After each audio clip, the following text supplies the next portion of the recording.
자, 이제 두 번째로 육군의 사상에 대해서 이야기하도록 하겠습니다. 이 육군의 사상.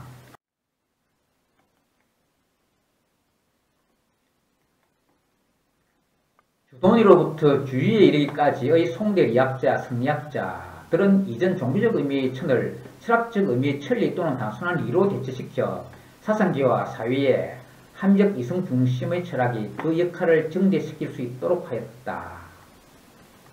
그래서 인간의 본성을 그 리와 연계시켜 도덕 주체의 합리성과 그에 따른 합리적 삶의 철학적 근거를 부여하였다.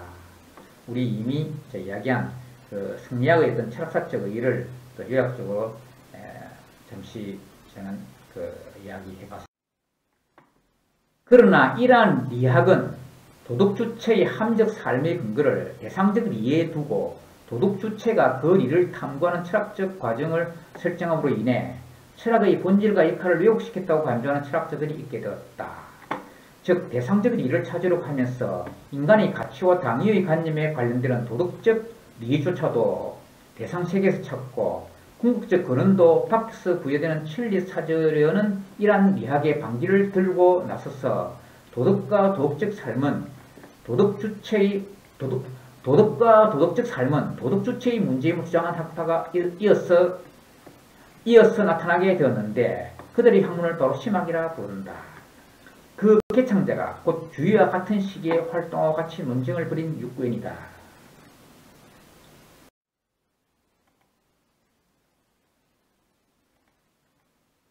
1. 육구연의 도덕 주체로서의 심, 본심.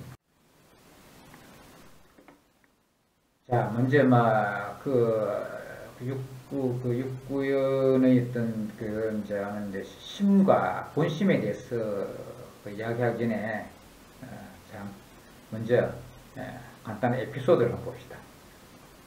육군의 제자 중 양간이 부양현의 주부를 맡고 있었는데 육군이 부양현을 지날 때 양간은 육군에게 본심이 무엇이냐고 물었다.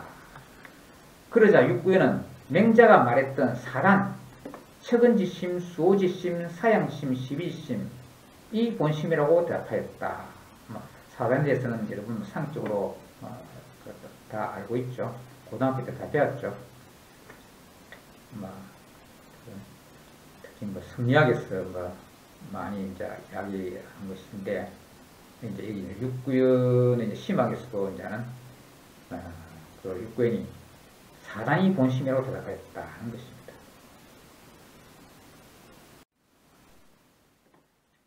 양간이 다시 묻기를 사단이 본심이라는 점은 어려서부터 이미 알고 있는데 도대체 무엇이 진정한 본심이냐고 다시 물었다.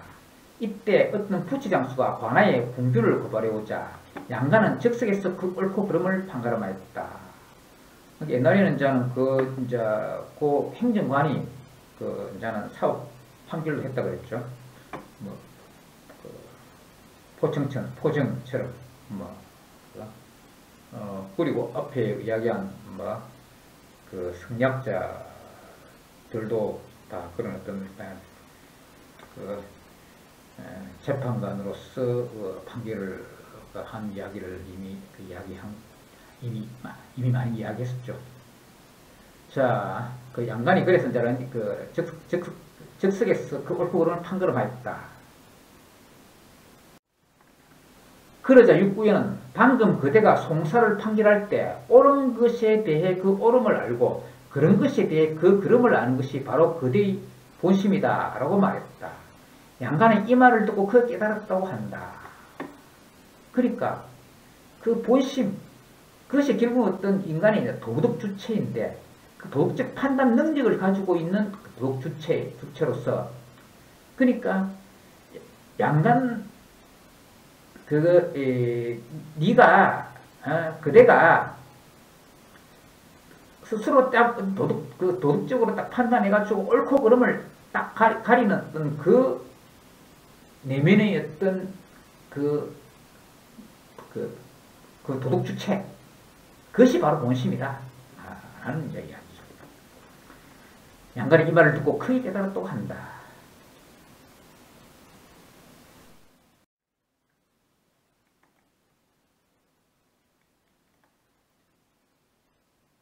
육구연이 말하는 본심이란 인간이 타고난 기본적인 양심으로서 양간이 즉각적으로 도덕적 판단을 할 수 있게 하는 경험 이전의 선언적인 것이며 시간과 공간에 상관없이 보편성을 띠는 것으로서 내면에서 반성적 작용을 하는 도덕 주체이다. 라고 이제 정의를 할 수 있겠습니다. 육구연은 이 본심을 그냥 심이라고만 부르기도 하였다. 육구연은 이 본심을 그냥 심이라고만 부르기도 하였다. 그런데 그냥 심이라고 할 때 육구연은 선언적 심이 아닌 경험적 심을 말하기도 하므로 문맥에 따라 판단해야 한다. 그러니까 막 용어를 갖다가 좀 약간 구분을 좀 확실히 하지 않고 그냥 이렇게 이제 확실하지 않고 쓴 측면이 이제 있기도 합니다. 그러니까 선언적 심이 아닌 경험적 심을 이제 말하기도 이제 하기 때문에 문맥에 따라서 판단해야 한다는 것이 이제 주의할 점 중의 하나입니다.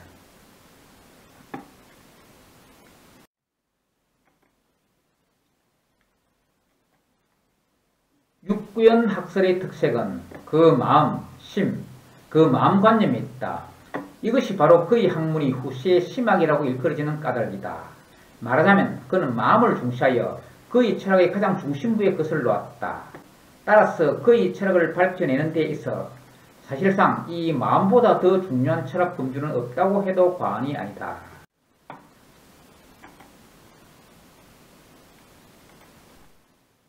우리는 존재하는 우리 자신이 본질적으로 누구인가를 논할 때 그것은 곧 생각하는 이 주체로서의 마음임을 흔히 이야기한다. 이 마음은 곧 인식 주체로도 말이지므로 그것은 곧 생각하는 주체이다. 앞에 데카르트 이야기하면서 이런 이야기를 했죠. 데카르트의 빗대어서 이야기하면서 데카르트에 비교하면서 이렇게 이야기했죠. 이 마음은 곧 인식 주체로도 말해지므로 그것은 곧 생각하는 주체이다. 인식 주체로서의 마음에 대한 인식의 대상은 단순한 대상 사물일 수도 있고 어떤 원리일 수도 있다. 그 원리는 사실 개념에 관한 존재 원리일 수도 있고 가치와 당위 개념에 관한 도덕 원리일 수도 있다.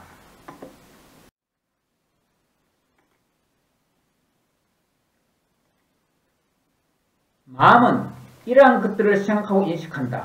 그러나 마음은 특히 도덕에 관한 한 그 도덕적 대상과 원리에 대한 인식의 주체일 뿐만 아니라 나아가서 행위의 주체이기도 하다.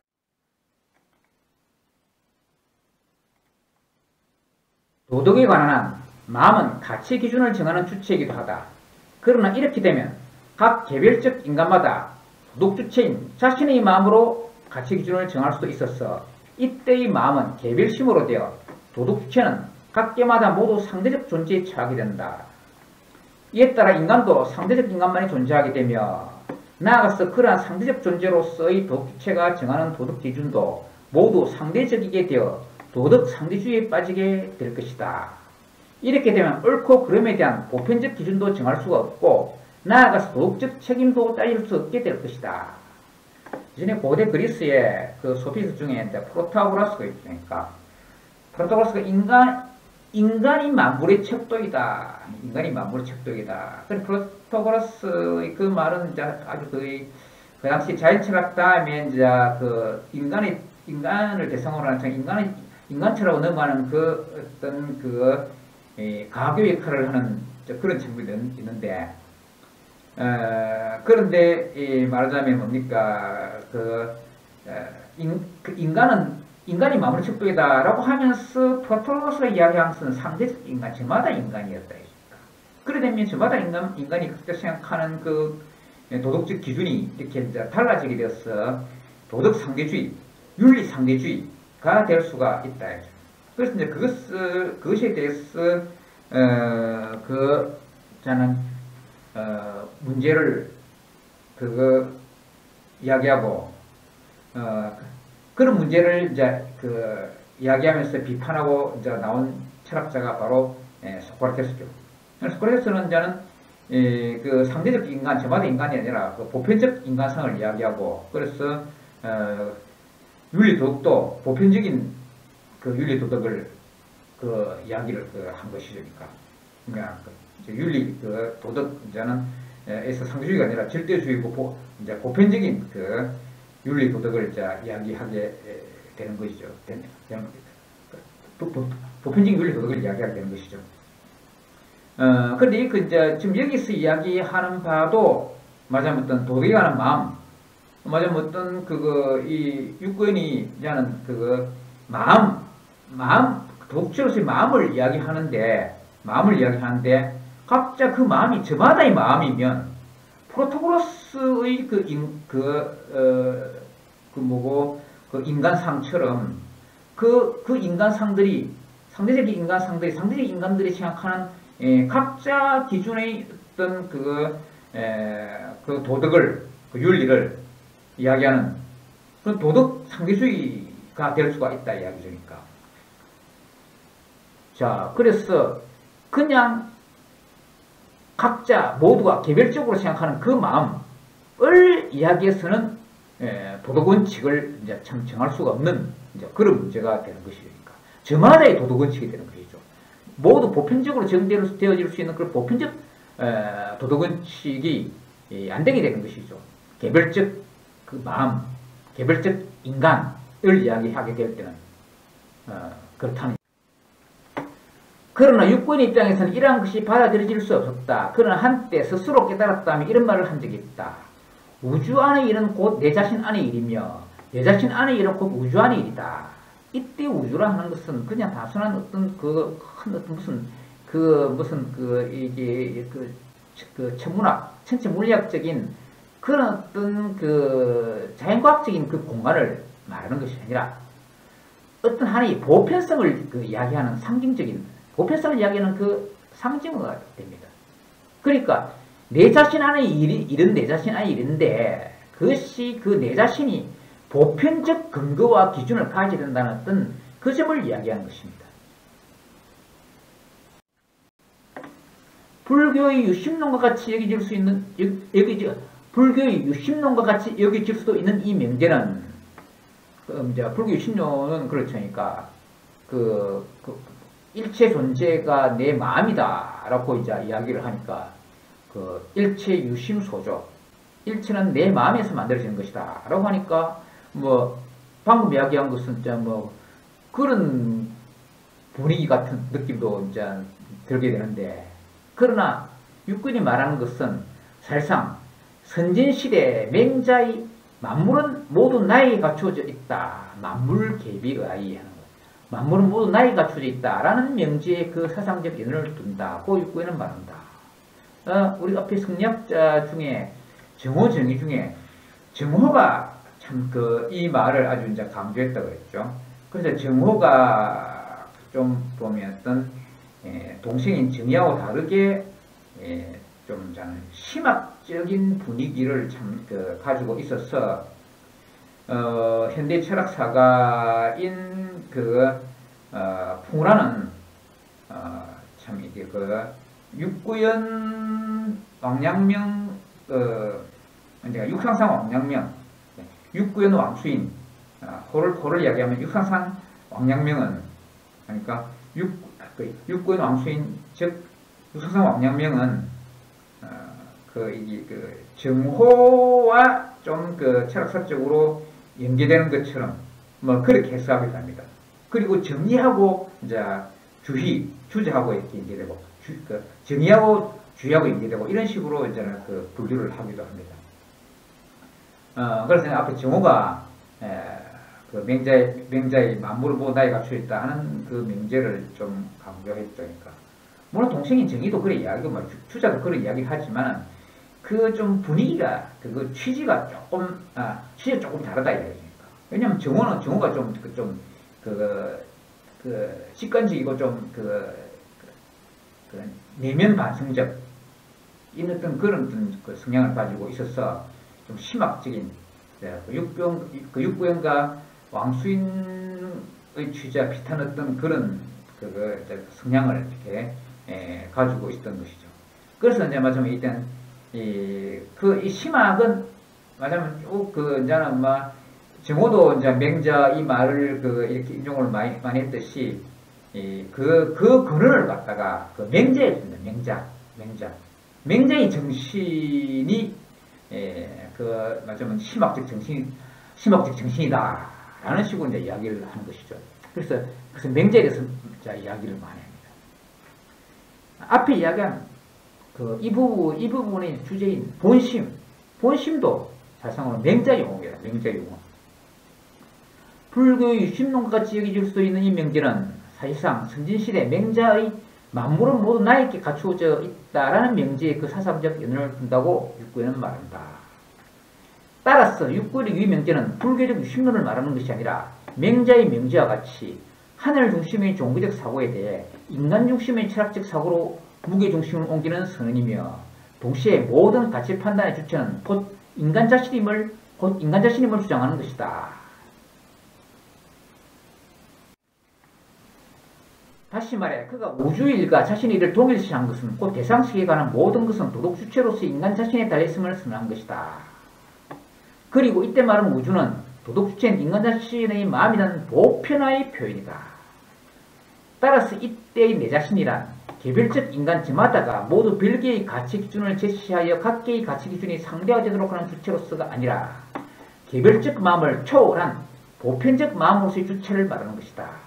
그의 단말을 보면 그런 취지가 보다 선명해진다. 동해의 성인이 나도 이 마음은 같고 이 리는 같다. 서해 남의 북해의 성인이 나도 역시 그렇지 않음이 없다. 천백세 이전의 성인이 나도 이 마음은 같고 이 리는 같다. 천백세 이후의 성인이 나도 이 마음과 이 리는 역시 같지 않을 수 없다. 이 마음, 심을 번역한 것이죠. 그러니까 심가리가 그 동해, 서해, 남해, 북해의 성인 라든지 천백세 이전의 성인이라든지 천백세 이후의 성인이라든지 다 같다는 이야기죠. 즉 앞에 동해, 서해, 남해, 북해는 공간적인 것을 이야기하는 것이고 천백세 이전, 천백세 이후는 시간적인 것을 이야기하는 것이죠. 그러니까 그런데 이제는 또 성인을 또 이야기 또 하는데 성인은 말하자면 어떤 인간의 이상적 표준을 말하는 것이다. 그러니까 성인이 이제는 제시하는 그런 가치 기준은 이상적 가치 기준이다. 그 이상적 가치 기준인데 여기 이제 공간적으로 어느 공간이든지 하는 것은 공간적 보편성을 이야기하는데 공간적인 보편성에 따른 어떤 이상적 가치 기준 그리고 그 다음에 천백세 이전 이후는 시간적 보편성에 따른 가치 기준 시간적 보편성에 따른 가치 기준을 이제 말하자면 어떤 이런 식으로 이제 표현했다는 이야기입니다. 그러니까 심도리도 다 공간적, 시간적 측면에서 다 어떤 보편적인 기준을 가진다. 그리고 공간적, 시간적인 것을 초월한 보편성을 가지는 그러한 이상적 가치 기준에 따른 그러한 마음, 즉 심, 그러한 도덕 주체, 또 그러한 리, 그러한 도덕 법칙이다라는 것입니다.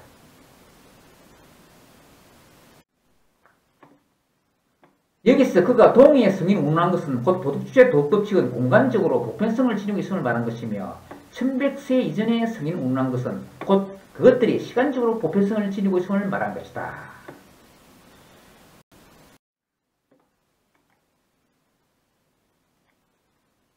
따라서 그의 주장에 따르면 도덕주체로서의 마음은 단순히 개별적인 차원에 머무는 것이 아니라 하나의 보편자이다. 즉 이때의 마음은 누구의 마음 또 누구의 마음 하는 그러한 개별적 마음이 아니라 그러한 개별적 마음들의 개별적이고 상대적인 측면을 사상하고 사상이란 말이 상을 버린다. 버리사자 현상의 이제 상이죠. 그리고 추상 작업을 할 때에 불필요한 것을 버리고 필요한 것만을 이제 추출하는 것. 그런 것을 이제 사상이라는 거죠. 그러니까 불필요한 것을 버리는 것을 사상이라는 것이죠. 사상하고 그 공동의 보편자를 추상한 측면. 그러니까 불필요한 것을 버리고 필요한 것만을 모으는 그런 수상 작업을 한 수상한 측면에서 얻는 보편적인 마음인 것이다. 그래서 위와 비슷하게 그는 또 다음같이 말하였다. 마음은 단지 하나의 마음일 뿐이다. 나의 마음이나 내 벗의 마음이나 위로 천백년간의 성인의 마음이나 아래로 천백년간의 다시 한 성인이 있어도 그 마음은 역시 다만 이와 같을 뿐이다.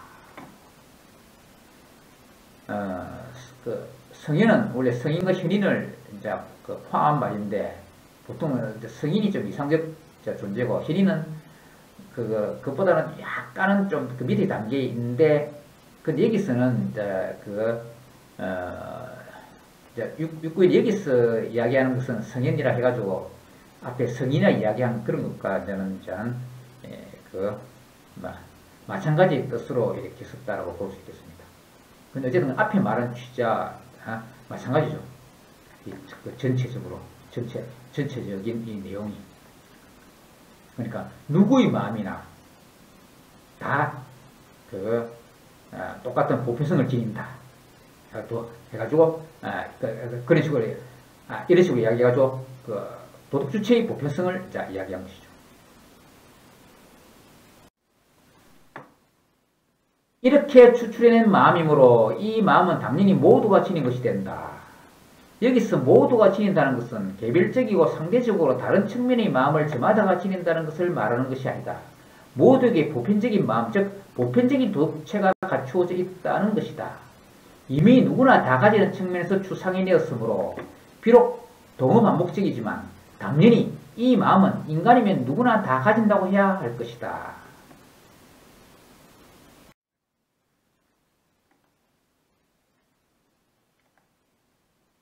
그런데 육구에는 스스로 맹자를 계승한다고 여겼기 때문에 곧잘 맹자의 말에 근거를 두었다.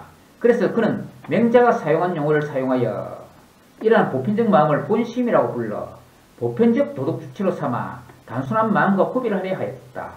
그리고 이 본심은 누구나 다 가지는 보편적인 것이라는 근거도 맹자의 말에서 가져왔다. 또 그는 맹자의 주의를 살려서 이 본심이 도덕적 내용을 지니는 것임을 주장하여 인과이라는 것은 사람의 본심이다 라고 하였는데 이것은 맹자가 고자와 논쟁하면서 인과이라는 도덕적 개념이 외부에서 온 것이 아니라 도덕 주체의 가치 자각에 의한 것이라고 주장한 것에 근거한 것이다. 말하자면 가치 개념이라는 것은 사실 개념과는 달리 인간이 도덕 주체로서 그 개념을 자각함으로 인해서이지 도덕 주체가 없는 도덕 개념이라는 것은 있을 수 없다는 것이다. 그래서 육구에는 이러한 맹자의 주장을 보다 적극적으로 해석하여 도덕 주체인 본심과 가치 개념을 일치화시켰다. 그리고 맹자의 비록 사람에게 있는 것에 어찌 인과의 마음이 없겠는가와 인의 예지는 밖에서부터 나에게로 녹여오는 것이 아니라 내가 본래부터 가지고 있던 것인데 생각하지 않는 것일 따름이다. 그리고 현명한 이만이 이 마음을 가진 것이 아니다. 사람은 누구나 다 이것을 가지고 있다. 현명한 이는 이것을 잃어버리지 않을 수 있을 뿐이기 때문이다. 와 같은 말들을 결부시켜 본심의 보편적 고유성을 주장하였다.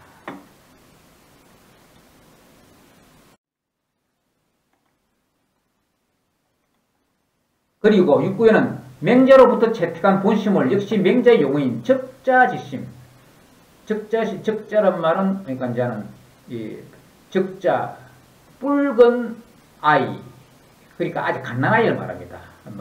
피덩이 아이, 그러니까 어린애 갓난아이 때 아직 이제 피덩이 때는 아주 좀 붉은 갓난 애는 붉은색을 피부가 붉은색을 띈다는 그 얘기입니다. 그러니까 적자심은 갓난아이의 마음. 그러니까 인간이 나중에 살아가면서 여러 가지 어떤 생각이 다른 요인으로부터 환경적 요인으로 이렇게 오염되기 전에, 물들기 전에, 오염되기 전에, 인간이 태어날 순간에 이제는 가지는 어린아이 때, 그때의 마음, 그 마음이 맞아 어떤 그 아주 순수한 마음이다.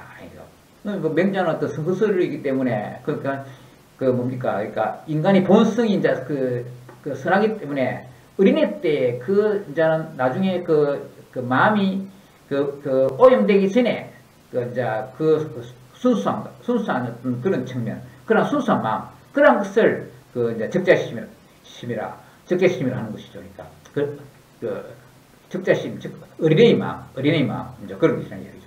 그것이 본심이라는 얘기입니다.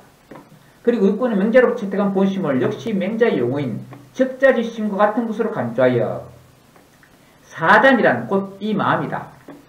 하늘이 우리에게 부여한 것은 곧 이 마음으로서 사람이면 누구나 다 이 마음을 가지고 있다라고 하면서 동시에 도덕주체로서의 본심 또는 적자지심의 보편적 고유성을 말하기도 하였다. 이러한 본심의 상태는 맹자의 주장대로 본래 선한 것이다.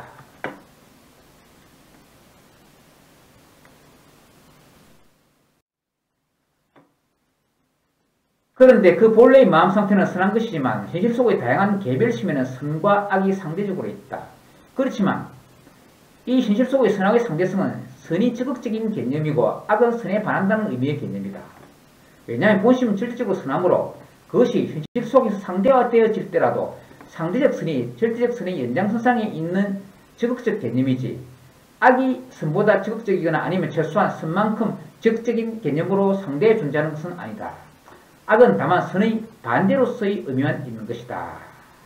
이거 그런 측면을 연상케 하는 것이니까 플로티노스, 서양철의 플로티노스, 그러니까 빛과 그 어둠 이야기할 때 빛이 적극적인 어떤 개념이고 어둠은 적극적인 개념이 아니라 그러니까 어둠은 빛의 결핍 상태라는 이야기죠. 그리고 또 선과 악을 또 두고 또 이야기해서 플로티노스는 선과 악을 두고 이야기해서 선이 적극적인 개념이고 선은 적극적인 개념이지만 악은 적극적인 개념이 아니라겠죠. 그러니까 악은 곧 선의 결핍 상태라고 이렇게 이야기했죠. 그러니까 그런 취지와 좀 비슷하다고 이렇게 볼 수가 있겠습니다. 그래서 육구인은 다음같이 말하였다.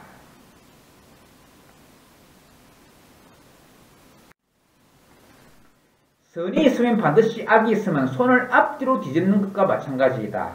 그러나 선이 스스로 본인의 상태이고 악은 오히려 그에 바란다는 의미로서 비로소 존재하게 되는 것이다. 이러한 현실 속의 상대적 악은 우리 본연의 본심을 잃어버림으로써 비로소 생겨나게 된다. 플로티노스 선의 결핍 상태 그 마찬가지입니다. 나아가 현실 속의 모든 개별심이라는 것은 이렇게 선악의 가치 상대성으로 인해 다양하게 전개되는데 이 모두가 본심의 상실로 인한 것이다. 따라서 우리가 도덕적인 측면에서 행위할 때 본심을 잃어버려서 존재하게 되는 각자의 이러한 개별심에 근거하면 도덕적으로 올바름을 보장받을 수가 없는 것이다.